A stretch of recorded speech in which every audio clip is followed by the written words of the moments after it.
He's gonna keep going. I think so.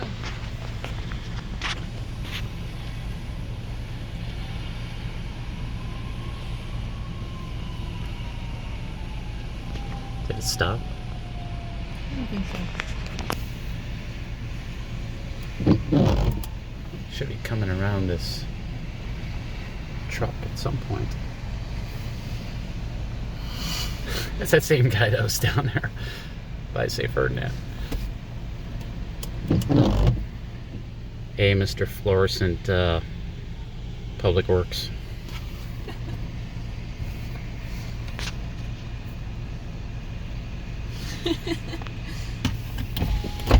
Hey, how you doing? My window's broke. We have to condemn all these buildings now. Really? Oh yeah. Wow, that's crazy. Look at that dumpster go. Wonder where it's gonna stop. Yeah, that's a good one. Wow. Terrible. Condemn all the buildings, he said.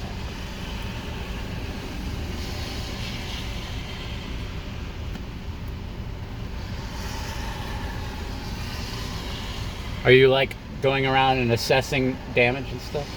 Yeah.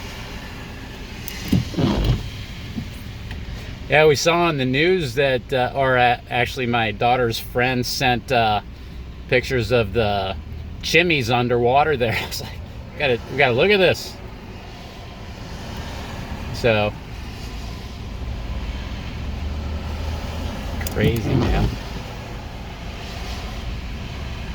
Well, hopefully nobody got caught in this and got injured or anything. Nope, good. Good.